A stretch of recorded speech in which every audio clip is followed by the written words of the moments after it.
Good morning and welcome back. Glad you're here. Hope you had a great Thanksgiving. We did. All the normal things that people do on Thanksgiving. Isn't it cool how I just slipped that in like that? Didn't even have to make a big deal about it or nothing.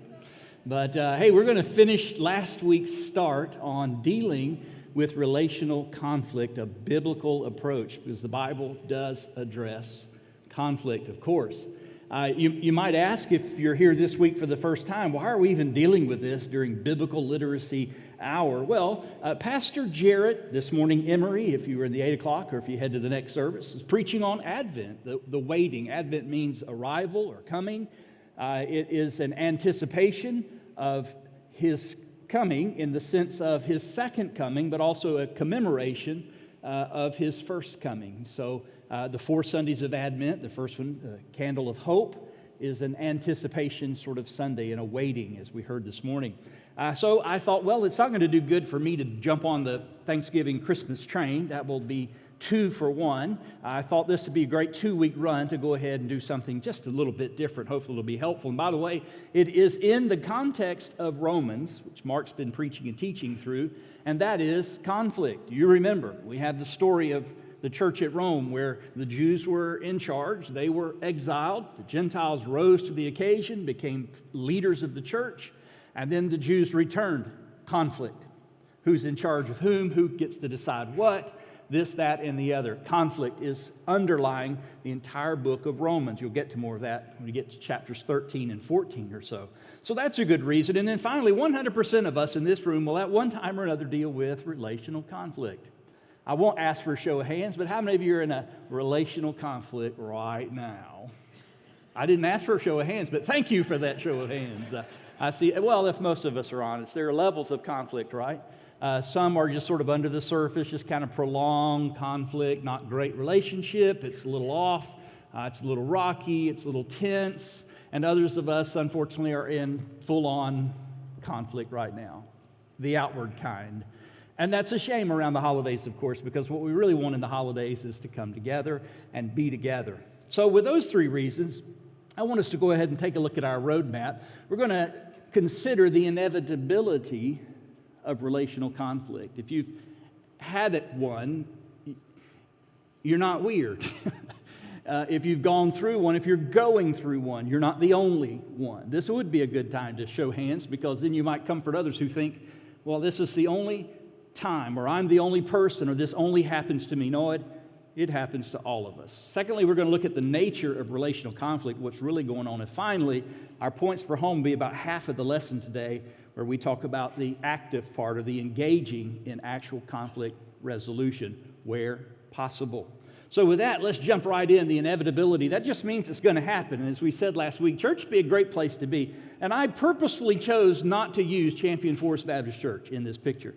Though I have many pictures of this particular church, as you would imagine, I said any church. And you could broaden that. You could say any gathering of people. You could say a neighborhood. You could say a family. You could say a workplace, a place of employment, an office building, anywhere, a county hall, a governmental office, anywhere. People are there. And because people are there, you know what they bring with them? Problems. Wherever people are, there are people problems. So church would be a great place to be, and so would all those other places, except for all the people. And yet, good gracious, there they are. Always, all the time, everywhere, more and more people. Unless, of course, you moved into a cave somewhere out in the wilderness, you've got to interact with, which means you've got to deal with people. And if you deal with people at any level for any length of time, you're going to face conflict. Relational conflict is just a part of life. It's inevitable. It's just going to happen. Jesus dealt with it, and you follow Jesus, right? Jesus said the servant is not above his master, meaning if I'm facing this, if I'm going through this, if I'm suffering tribulation or suffering or persecution, guess what? You will too. Welcome to the party. So Jesus dealt with it. He dealt with it in his own family. Remember, his brothers thought he was crazy. His mother and his brothers thought he was crazy. Tried to wrangle him in to shake some sense into that boy. And then John tells us they didn't even believe in him. So he dealt with it at home, in the family. He dealt with it among his disciples, the apostles. You remember those stories. They're bickering about who's going to be the greatest in the kingdom. In the presence of Jesus Christ, the King, he has to straighten that out. He dealt with it with Peter, you might remember, when he said what he was going to do, and Peter said, "Oh no, not over my dead body. That's not going to happen." Jesus said, "Get thee behind me, Satan." So he dealt with relational conflict. And then, of course, he dealt with relational conflict, maybe you remember this story, at the Last Supper. This very special, very important meeting of his disciples for this last occasion in his human life, as it were, in his physical life. There they are, trying to figure out who's about to betray him for 30 pieces of silver. Do you remember? So Jesus dealt with conflict, which means we will too. Paul dealt with conflict. He certainly did. Paul actually was quite good at conflict. He seemed to appreciate the power of conflict. He engaged in conflict. Wherever it was necessary, he was not a conflict avoider. No way. He was the kind of person that stepped right into it. And he's doing that in Romans. A lot of his letters, he's doing conflict resolution. I was thinking especially of Acts chapter 15. You remember this story? And after some days, Paul said to Barnabas, now stop, Barnabas, son of encouragement, was the one who spoke up for Paul when all the disciples rejected Paul because who he was and what he had done. Barnabas comes alongside him to encourage the believers to accept him and vouching for his authentic Christian experience, his experience of following after Jesus. Notice I did not say conversion. If you pay attention to biblical literacy, you learned that lesson a few weeks ago. Paul needed encouragement. Barnabas filled that need in his life. And yet, here we go. After some days, Paul says to Barnabas, let's return and visit the brothers in every city where we proclaim the word of the Lord and see how they are. Great idea. How could that be conflict? Now, Barnabas wanted to take with them John Mark. But Paul disagreed. He thought it was best not to take with them one who had withdrawn from them in Pamphylia and had not gone with them to the Word. So if you think about this for just a minute now, Paul is thinking, why are we going to take this quitter? I mean, we took him before and he failed. He gave up. He turned back. He went away. Why would we risk it again? Haven't we learned our lesson? Now, last week, if you were here, and if you haven't, you could watch it online to get caught up. But last week, we talked about looking in the mirror before we engage in conflict resolution to see if there might be any, for example, predispositions. Like I'm predisposed to think about someone in a certain way, typically based on history or experience. What is Paul seeing in the mirror here? I don't want to take that guy. Hey, he's failed me once. You don't get a second chance with me. So here we go. Acts chapter 15, verse 39. And there arose a sharp disagreement. Disagreement. So that they separated from each other. Now hang on. This is early in the history of the church. This is a missionary journey. They're about the work of God. They're on a mission for Jesus Christ. And yet there's a sharp disagreement which leads to a separation between the two who previously had relied on each other for encouragement and support. So they split. They went their separate ways. Barnabas took John Mark with him. He wouldn't give up. He said, nope, remember, he's the encourager. He's still got potential. We shouldn't write this guy off. We all make mistakes. Let's give him another shot. So he takes John Mark, the quitter, and sails away to Cyprus. But Paul, no way. No way am I going to risk a second offense. Not is he going to hurt me again? No, thank you. Are we going to have to pick up the pieces after he starts and quits? Nope. So Paul chose Silas and departed, having been commended by the brothers to the grace of the Lord. That just sort of sticks in there, doesn't it? So Jesus dealt with conflict. Paul certainly dealt with conflict. We see it right here. And even conflict with Barnabas, the one who stuck up for him when he needed him most. Now, we can hit a little bit of a pause here because I think it's important parenthetically to understand this underlying assumption, if you will, that these are people on mission. These are commissioned. They are taking the gospel to the nations, to the ends of the earth, as it were. They are a part of this great missionary endeavor. They're doing a good work. They're doing a good thing. They're not sitting still doing nothing. Peace was not the priority. The gospel was the priority. And peace at all cost, any cost, was not an option. Otherwise, Paul and Barnabas might have sat there and thought about it for weeks, months, years. So both Paul and Barnabas agree to disagree and separate for the sake of the gospel, because they're commissioned to take the gospel to the nations, to the people, and to revisit these places where they planted churches, to encourage those churches and to equip those disciples to continue on with the mission. So we sort of have to stop and think about this for just a minute, because sometimes people think that opposition means you're going the wrong way. You're doing the wrong thing. You're being punished in some weird way. But in fact, when you're doing something good, when you're doing something godly, when you're doing the right thing, you can expect opposition. Conflict will arise, not because you made a mistake and you're being punished, not because God's trying to redirect you, though sometimes God does redirect us, but when God has commanded you and commissioned you and sent you and you are in the center of His will, guess what? You will face opposition. So when you do the right thing, keep in mind, the world's ungodly values are inconsistent with the right thing. Our own sinful nature will sometimes rebel against or outright revolt against doing the right thing, whatever that right thing might be. Resolving a conflict, for example. When we say, I know I should, but. I know what the Bible says, but. Everything in me says no. Well, that's my sinful flesh talking. And the evil influence of the devil speaks against us, comes against us, fights against us. Ephesians 6, remember, we wrestle not against flesh and blood, but against principalities. Just in that hallway, on a Sunday morning, I was walking down that hallway. This is years and years ago. None of you were here then, so this can't be you. Years and years ago.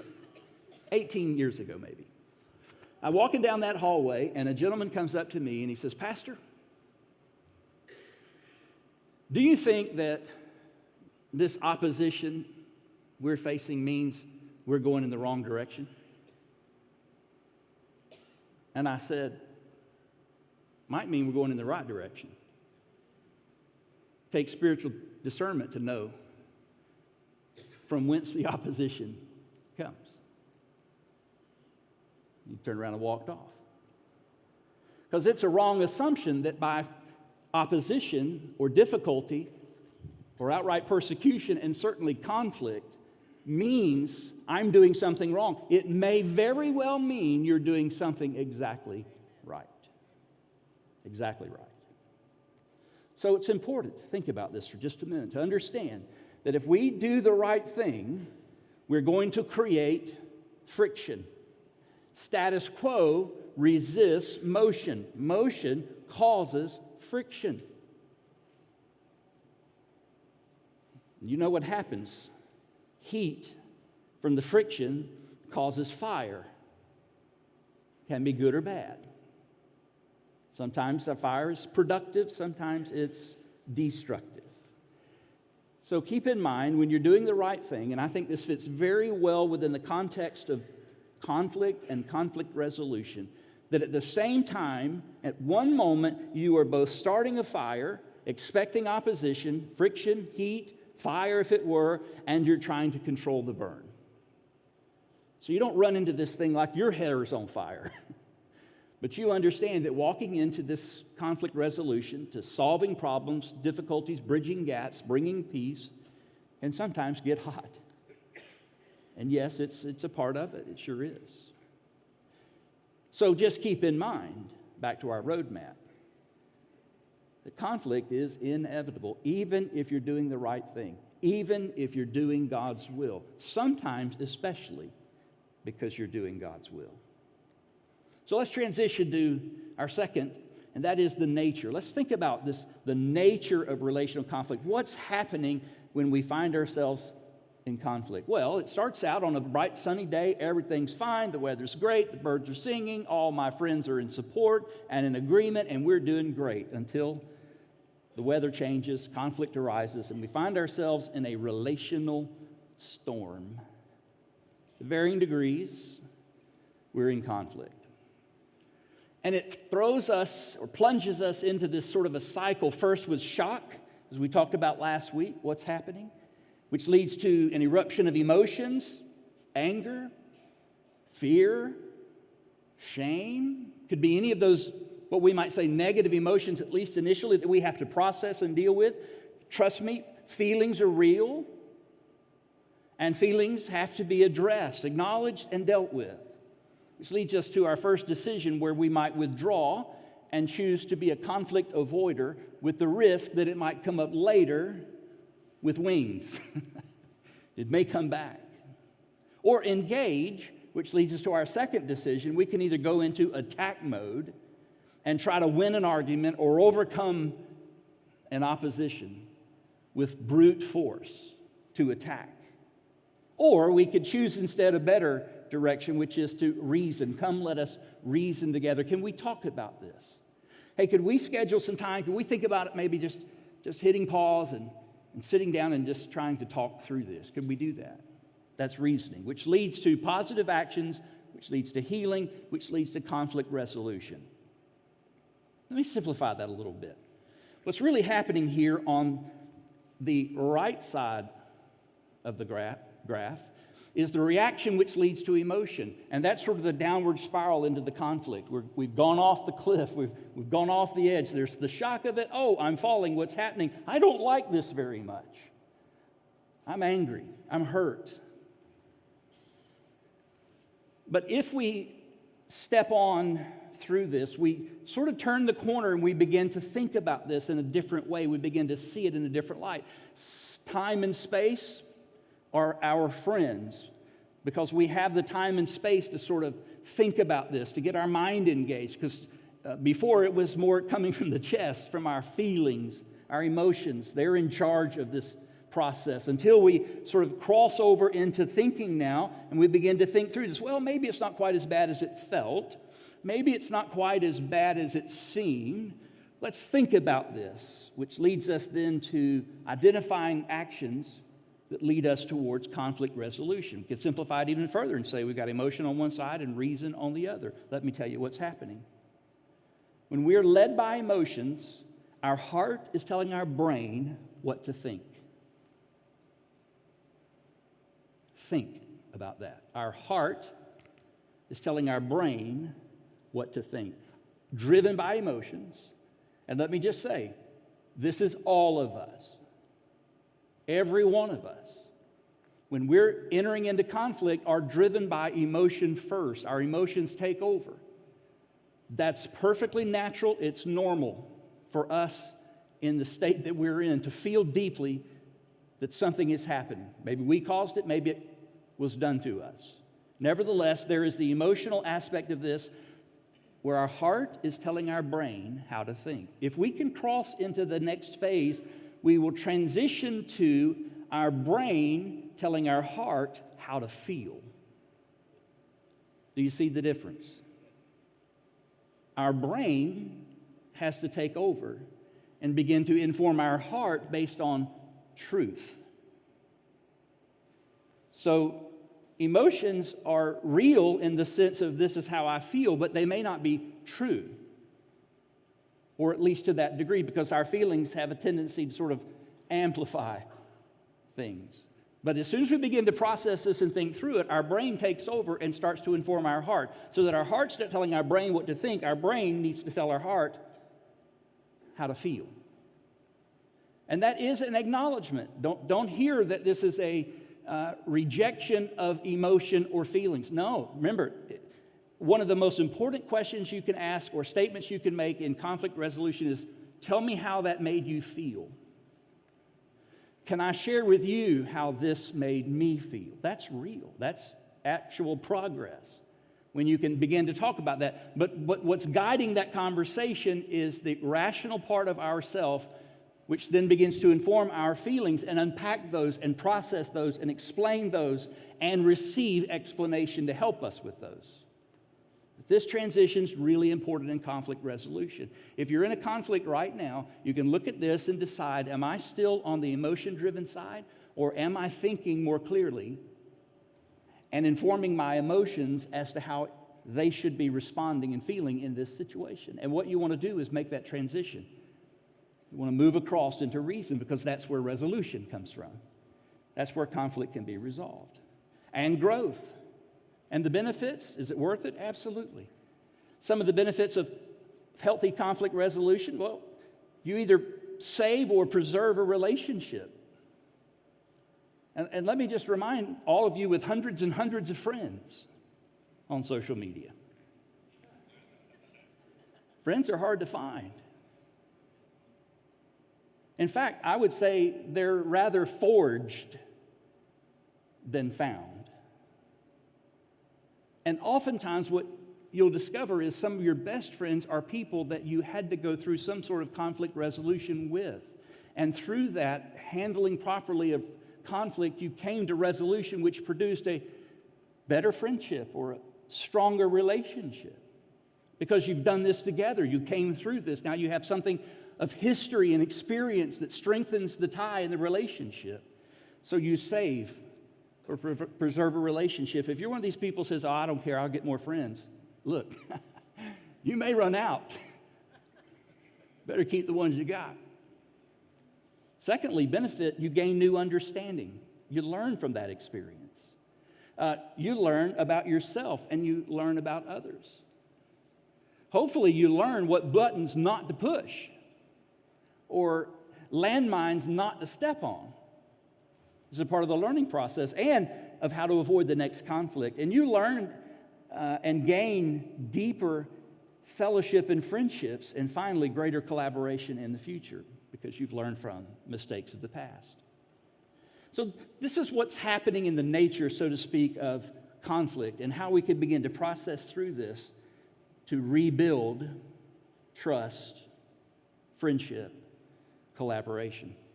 So that's the nature of relational conflict. And let's spend the rest of our time talking about the engagement. We'll call these our points for home. Engaging in conflict resolution. This is where we move the circle from the emotion side of the equation to the reason side. Now we're processed through the worst of that emotional response and shock. We're moving through by reason and rationality to thinking our way through a conversation that leads to healing. And last week, you might recall, we said we need a toolbox. We need some skills that we can develop. These are practices. By the way, sure, there are some people who might be more naturally gifted than others at things like conflict resolution. There are careers where people come in and resolve conflict, mediators and such. But all of us can do what the Bible says to do, practicing those things, principles, putting them into practice that lead to better resolution.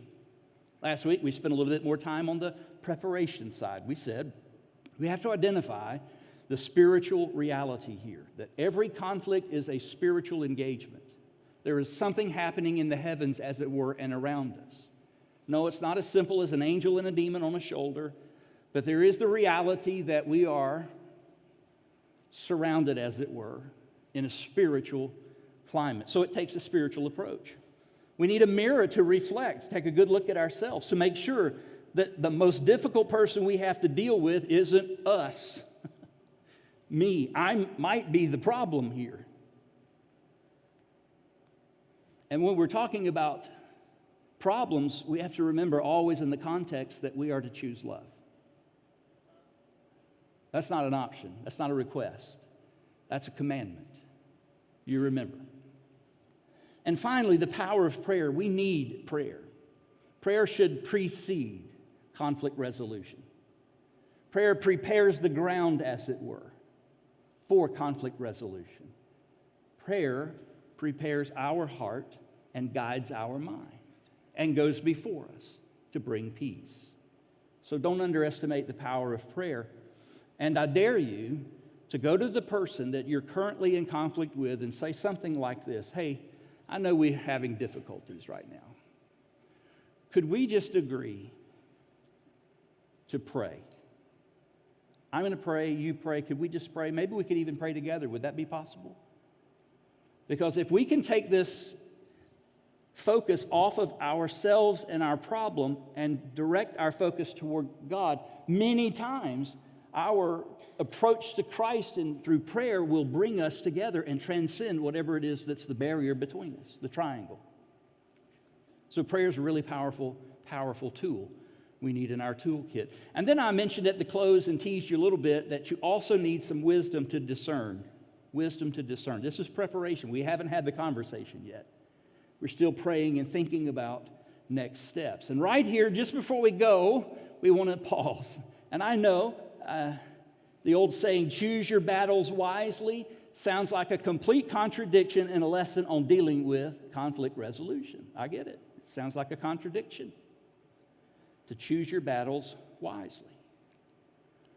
I didn't make this up, by the way. My Hebrew Old Testament professor in seminary, many, many years ago, by the way, if you heard the sermon earlier, his grandfather was my pastoral work professor at New Orleans Seminary. So Emory is the grandson of wow. How did that happen? Anyway, Waylon Bailey was another one of my professors, taught Hebrew and Old Testament, but he was a pastor. He still to this day is the senior pastor of First Baptist Church, Covington, Louisiana, North Shore, Lake Pontchartrain Seminary to the south. And he became a hero of mine, not only because of his wisdom in the academic world, but because of what he was able to do on Sunday, which I was endeavoring to do at New Zion Baptist Church. Waylon said this to me one time when I went to him with some issue in the church, and I was 27, 28 years old. I was trying to figure out which end is up in ministry, and I unpacked a story to him and shared a problem with him, and this is what he said. He said, David, not every hill is worth dying on. Not every hill. Now you think about that. You know some people that would go, oh, yes, it is. They just want to fight. They love conflict. They're always in some kind of a conflict. Why? Because every stinking anthill is a reason to throw down. He said, look, not every hill's worth dying on. And further, if it's not worth dying on, is it really worth fighting for? Now think about the wisdom there.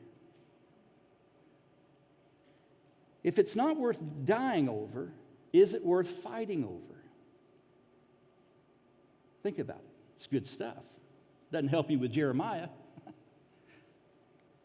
Doesn't get you through the Greek alphabet or the Hebrew alphabet in his case, but it sure got me through some problems, conflicts in those early days, and has ever since. Think of it this way. Jesus said, or what king going out to encounter another king in war will not sit down first and deliberate, whether he's able with 10,000 to meet him who comes against him with 20,000, and if not, while the other is yet a great way off, he sends a delegation and asks for terms of peace. What is that? Just before you go off, just before you engage, give it one moment just to sort of say, should I? Because not every hill is worth a fight. What would we think about? Well, we might ask, is this winnable? Not that it's a win-lose scenario, but can I survive this? And can I just say in the workplace, every hill is not worth dying over. If you have a boss, a supervisor, an employer, there are going to be some times where you pass and let it go and leave it alone. Why? You like your job? Is it survivable? What's the cost? What's the cost compared to the gain, to the benefit? There is a weight difference there. And ultimately, is it worth it? Because honestly, sometimes, to be honest, it's not. It's not worth it. considering all things? They're very good questions.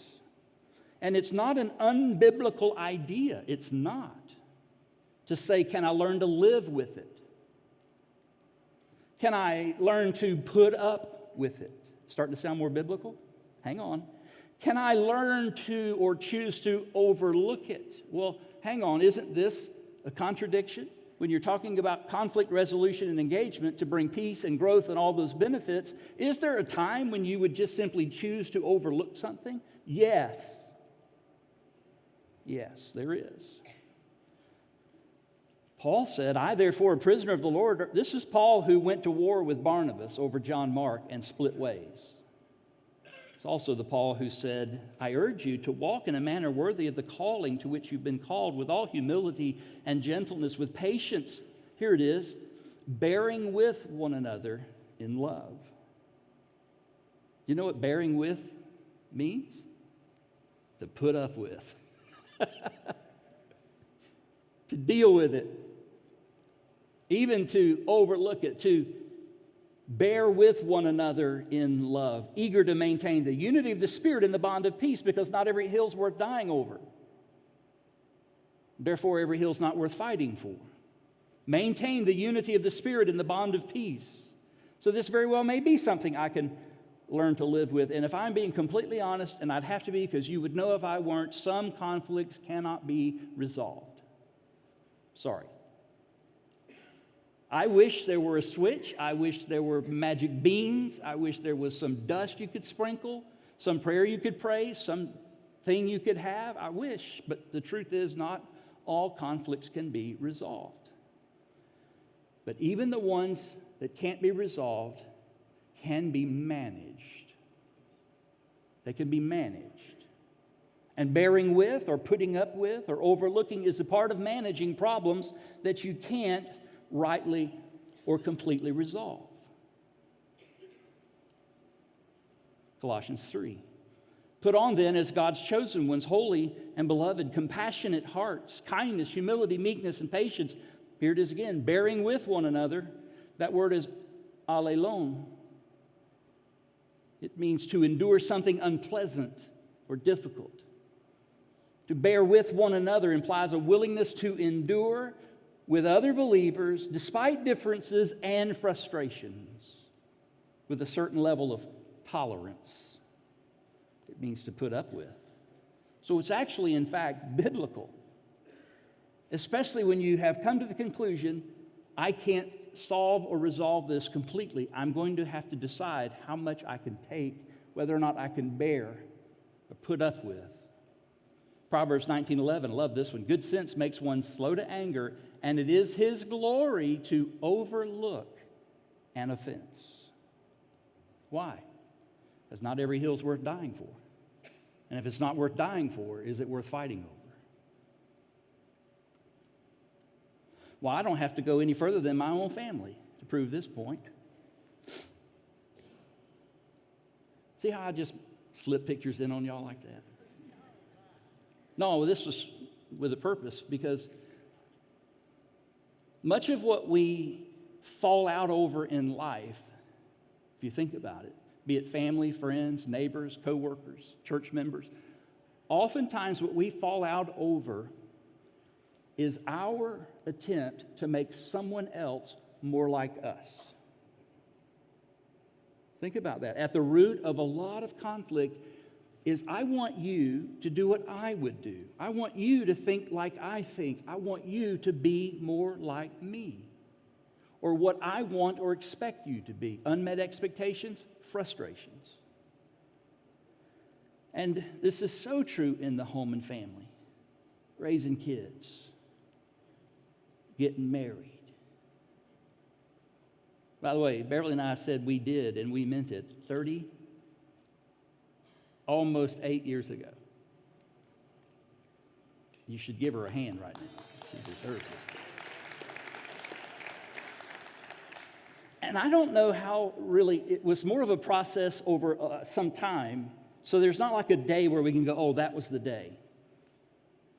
But it was a good day when Beverly and I learned and came into agreement that our job is not to change each other, but to love each other.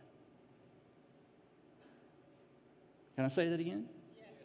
My job in marriage is not to make Beverly the wife I expect her, want her, or even need her to be. It's to love her for who she is. That's my job.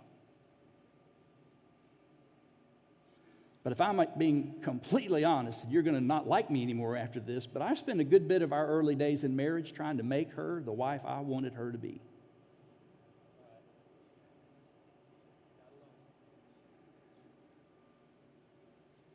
And I think she would rightly say she had an idea of what a husband ought to be, and I wasn't. But somehow, I say, in preaching all those sermons I was preaching through all those years of trying to create my wife in my image and make her the wife I wanted her or needed her to be, it suddenly dawned on me, hang on, that's not your job. Your job is to love her for who she is. And her job is to love me for who I am. Can I just tell you the freedom and the release and the peace that came with that realization? It's true for our kids too. I mean, sorry, a little too much information, but we sort of made them in our image in a sense, like people say to Jonathan, you look just like your dad. And he's like, and? There's a reason for that. Yeah, but they aren't us. They're them. And my responsibility is to love them for who God has made them to be, pray for them, encourage them, coach them. Yes, of course, parent them. But ultimately to love them for who God has made them to be. And not try to make them who I want them to be or me. And can I just say, in all of our relationships, what helps us sometimes to bear with or to put up with another is to come to the conclusion, it's not my job to make you who I want you to be, but to love you for who you are. That's a real moment of understanding. It's a discerning moment. It takes wisdom. But we've come to this point now where we've hit pause, we've thought about it, we've processed, and we've come to the conclusion it's time to move forward. Why? Well, on the negative side, there's growing tension and stress. There's strained relationships. There's potential for escalation. We got to deal with this. On the positive side, there's personal growth at risk here. There are stronger relationships in reach, and greater collaboration could be the result if we step into this. So we paused, we've considered, we've exercised wisdom, we've decided now it's time to have a conversation. So what do? Well, number one, we do. We don't wait for them to do, we do. When you're in a conflict or having a difficult relationship, take the initiative. That's what Jesus said to do. If you're offering your gift at the altar, Matthew 5, and there remember your brother has something against you, leave your gift there before the altar and go first. Be reconciled to your brother, and then come and offer your gift. That's the priority of conflict resolution. Once the decision is made, wisdom, discernment, yes, the benefits outweigh the risk. We've got to have a conversation. We've got to address this difficulty. Go first. Sitting and waiting for the other person to go first is never the posture of a Christ follower. We are to move forward. First, be reconciled to your brother. Go, you go. Blessed are the peacemakers, not the peace hopers or peace waiters, but peacemakers. Someone has to go first to make the first move. Be that someone. Why? Well, there are consequences for avoidance, like it could get worse. Escalation. Toxicity could get worse. It might impact the unity and hinder the work, meaning it's going to spill out and spill over and start to impact and affect other people in organizations or teams or churches or Bible study classes or fellowship groups. Conflict avoidance ultimately becomes an issue between you and God, because conflict is always an issue between us and God. If anyone says, 1 John chapter 4, I love God and hates his brother, he's a liar. He does not love his brother. Whom he has seen cannot love God, whom he has not seen. And this commandment we have, from him. Whoever loves God must also love his brother. And love is not an emotion in this sense. It's not a feeling in this sense. It's an action. Love is more what we do than how we feel. So, we don't want this to become a hindrance in our relationship to God, so we want to keep it right as best we can with our brothers or sisters. Back John 3, Jesus says, by this all people will know that you are my disciples if you have love for one another. So we're to be peacemakers, initiators, problem solvers. If you want to live in harmony, Peter writes, with one another, whoever would love life and see good days, doesn't that sound good? Must seek peace and pursue it. So take the initiative. Go first. Next, follow Jesus' plan. Execute it. You say, what plan? Oh, this one in Matthew 18. If your brother sins against you, go and tell him his fault. Between you and him alone. If he listens to you, you have gained your brother. He goes on to detail next steps, but I just want to settle in on the first one. If your brother sins against you, or I suppose you could say if you sin against your brother, go and tell him or be told your fault between you and keep it between us. Sadly, what we typically do is go and tell someone else first, who then tells someone else next, and so on and so forth as it goes. So we ought to be aware of our tendency to recruit others to our side to justify our position. That's called triangulation. It's a strategic move we don't want to make. We have a problem with the person, we should deal with the problem and the person. Not the people, the person. This is so true, and especially true in church world, that we go to that person first. Another way to say it is to limit the people involved to the people involved. Otherwise, what's between you and me could become an all-out war. Friends against friends, neighbors against neighbors, team members against team members, co-workers against co-workers, Christians against Christians. So keep it among the people that are directly involved. And don't involve other people. That includes praying. Hey, would you just pray for me? I'm going to have to go talk to old so-and-so, Brent. Pastor Brent and I, we're having a problem, and I'm going to go talk to him. And let me tell you what we're going to have to talk about so you can pray. Wrong. And by the way, can I just put a little extra layer of responsibility on the rest of us? Should someone come to us with something between them and Pastor Brent, what are we to say? Tell me more. Really? I can't believe he would do that. And would you say? No. Scratch all that. Someone comes to me and says, I have a problem with Pastor Brent Johnson. My gut Jesus reaction should be, have you visited with Pastor Brent? No, but I'm going to. Call me after.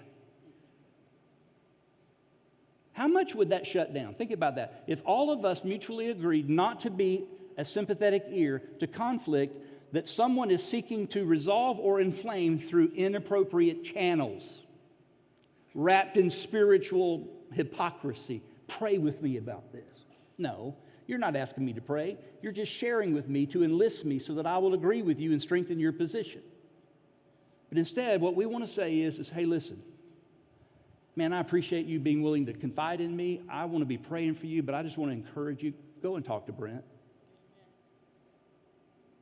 Now, Jesus tells us what to do. If they've gone to talk to Brent and nothing happened, then they come to me and say, will you join me in following Jesus' plan? Will you go with me? Can we together go and talk to Pastor Brent? You haven't done anything wrong. You just happen to be sitting on the front row. It's dangerous in the Baptist church, Mike. But there you are. So follow Jesus' plan. Thirdly, focus on the conflict. Focus on the well, duh. No, actually, no duh. Because when we are in conflict, our heart's engaged. Remember, we're in that emotional shock stage. And it's real easy to make the shock and the emotion, the anger, the bitterness, the resentment, the jealousy, the shame, whatever it is, that emotion, it's easy to make that the point and to take it personally. But the more we move through this cycle to the side of reason and rational thinking, where our mind is telling our heart how to feel, then we can start to push back on the personal aspect of this and not take it or make it so personal. What we need to focus on here is the conflict. For years, we'd sit around a staff meeting table with some very passionate people who love their babies and think their baby's the brightest, prettiest, best baby in the world. And sometimes babies would get into it, conflict, you know. So it'd get personal sometimes. And Bill Upchurch, how many of you remember Bill Upchurch? Great man of God. Minister of Education here for many, many years, was here when I came, almost 20 years ago. Bill used to say, hey, y'all, can we talk about this? And he'd hold up anything, a pen, a pad, anything, a cup. And what he was saying is let's not talk about this. Let's detach this and let's put it out there so that it's not personal, either made or taken, and let's talk about the conflict. There's some detachment in that so that it doesn't feel quite so threatening and isn't so personal, so that we can begin to think through how do we resolve this. In marriage, in home and family, if you can have a conflict and agree that it's this, not this, that's the problem. Or, you know what I mean, that. Steve, you. So we want to be careful about pointing that finger. Instead, we want to say, let's talk about the conflict. Let's talk about the matter between us. Let's talk about what happened. Of course, I'm involved, you're involved, I did it did it to you, of course, but let's talk about it if we can in terms of impersonal, so that we don't make it or take it quite so personal. Let's talk about this, really important. Not about you, it's not about me, it's the conflict. Focus on the conflict, we're headed for home. Extend forgiveness, you know that was in there, right? Because a part of bearing with is to forgive for. The part of overlooking is not to hold on to something as a wedge or a tool over somebody else. So back to the toolkit, extend forgiveness. You remember the story. How many times do I have to forgive? And depending on your translation, it can be 490 times or 7 times, but 77 times or 7 times 70. It's not the point. The point is that we're to be generous in our forgiveness. What does that not mean? Well, it does not mean that you are a doormat. It doesn't mean that people can walk over you or wipe their feet on you, and that you are obligated every time they do to overlook it and to forgive them. It doesn't mean there are no consequences. Of course there are. It doesn't mean that you shouldn't have boundaries. Because if you allow this to happen unchecked, it's not going to be good for the relationship, which is not going to be good for me or you. So we want to put those boundaries in place and honor those boundaries so that we don't have this constant cycle of conflict. What does forgiveness mean? It literally means to release or to let go. And if you think about it, if somebody does something to me and I'm mad about it, I'm going to hang on to it because this is the way I can control it. This gives me some sense of power over the person who offended me or hurt me or wronged me. And I'm going to hang on to it as long as I can because I feel that sense of control and power. Forgiveness means I let it go. What do I let go? Unforgiveness. What do I let go? Anger, bitterness, resentment, all that goes with it. What do I let go? Their neck. Or just strangle that person. Let that go. Because here's what you discover. When you think you're strangling someone else, it's your neck you got a hold of. I used to tell the kids this way: unforgiveness is a poison you meant for someone else, but drank yourself. To let it go means I'm not drinking that. I'm not holding on to that. My hand is tired. My forearm is cramping because I've been hanging on to this so long. Lord, in Jesus' name, by the power of your Holy Spirit, I, by faith, let it go. I'm not going to hang on to it. I'm going to let it go. And all conflict resolution, where there is hurt involved, requires forgiveness, a letting go. And finally, get back on mission. Get back on mission.